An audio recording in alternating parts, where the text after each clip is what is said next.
Controlled Unclassified Information, Unauthorized Disclosures, How to Prevent and Report Incidents. This is what we're going to be covering here today. First, what is Controlled Unclassified Information? Why is it important to protect it? What are the possible impacts to national security? What is the difference between leaks, espionage, spills? What are the safeguarding measures necessary to protect CUI? What is the insider threat and the indicators related to possible compromise of CUI? And also, what are the reporting requirements and obligations of the employees? First, we're going to be talking about what is Controlled Unclassified Information. First, CUI is a term that we use in the government to describe the type of information that we protect, information that requires protection in accordance with a law, regulation, or a government-wide policy. The CUI Registry, which can be found at archives.gov/CUI, provides detailed information on the types of CUI or information that we protect under this program. The specific laws, regulations, and government-wide policies related to those information types can also be found there. First, CUI includes, but is not limited to, privacy, including health information, tax information, law enforcement, critical infrastructure, export control, financial, intelligence, privilege, unclassified nuclear, procurement, and acquisition. This is just the start of all the different types of CUI that could be protected.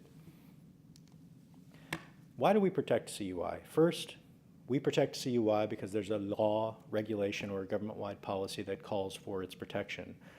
Secondly, we have to recognize that if we fail to protect CUI, it will have serious adverse effects on organizational operations, assets, or possibly the individuals working within those organizations. We have also seen that when there is a loss or an incident involving CUI, there has been a significant financial loss to the government, the organization, and the American people.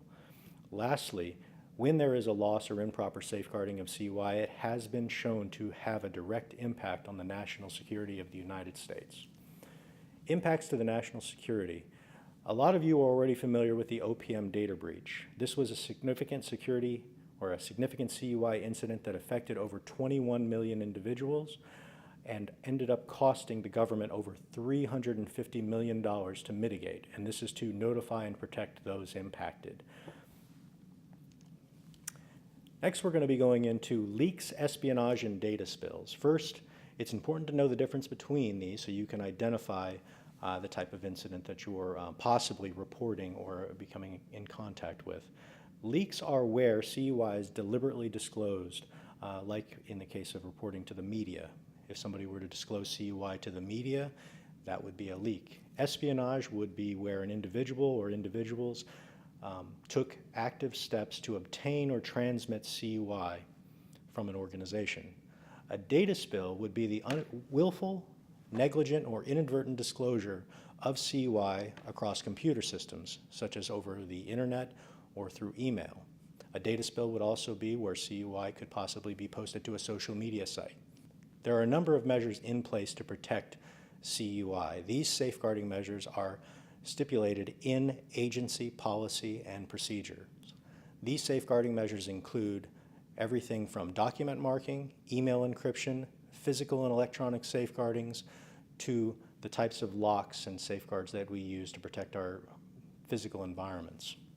The CUI Registry, a little bit more on this, is a summary of what we protect under the CUI program. It is a catalog of all the information types that fall under the program and that require protection in accordance with a law, regulation, or government-wide policy. The CUI Registry is a resource to federal agencies and to non-federal entities supporting the federal government, and includes not only descriptions of these laws, regulations, and government-wide policies and the categories of information, but also training modules that speak to the various safeguarding measures that are required to ensure its protection. Generally speaking, CUI must be safeguarded, and the purpose of safeguarding is to prevent unauthorized access. Agency policy and procedure will specify specific measures and protection requirements for agency personnel. Safeguarding measures that are authorized and accredited for classified information are also sufficient for protecting CUI. In the physical environment, we have to be aware of our surroundings. We have to make sure that the spaces where we handle and work with CUI are only accessed by authorized individuals. This means that our spaces must have acceptable controls in place to prevent or detect unauthorized access. Measures such as using administrative assistants to control access to a space or key control or electronic access devices are commonly used throughout agencies. Now, throughout the government and throughout non-federal entities supporting the government for the protection of CUI, there should never be a situation or an instance where unauthorized individuals are given direct access to CUI. There should be some measure, individual, or mechanism in place to prevent or detect access.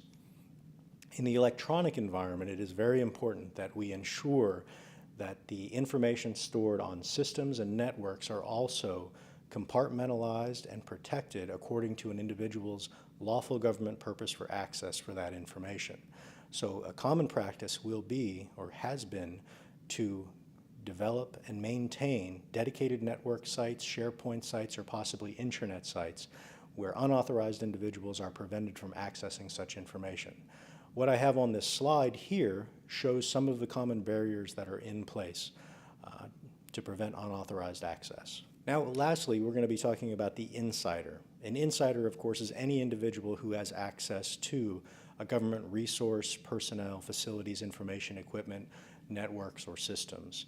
Now, the insider threat is somebody who happens to be on the inside and uses their position to gain unauthorized access to this information.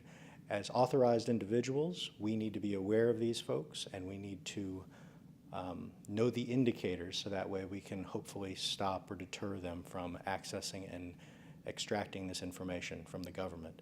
Some of the indicators include, but are not limited to, a general disregard for security procedures and principles, seeking access outside of the scope of an individual's current responsibilities, attempting to enter or access sensitive areas where CUI is stored, discussed, or processed, inconsistent working hours, staying too late or arriving too early, an unusual insistence on working in private. Also, behavioral conditions such as someone who is depressed or disgruntled could serve as indicators of somebody who could possibly be engaging in activities that could place CUI in danger.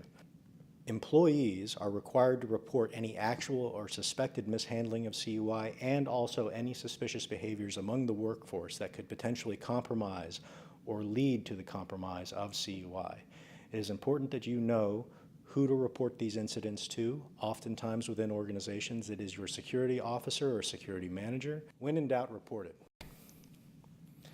Now, in summary, everyone should review any applicable agency and organizational policies, familiarize yourself with what you currently are protecting and how to protect that information in accordance with agency policies, and be on the lookout for any suspicious behavior among the workforce. And most importantly, know how to report this information to the proper officials within your organization. Thank you very much for your time.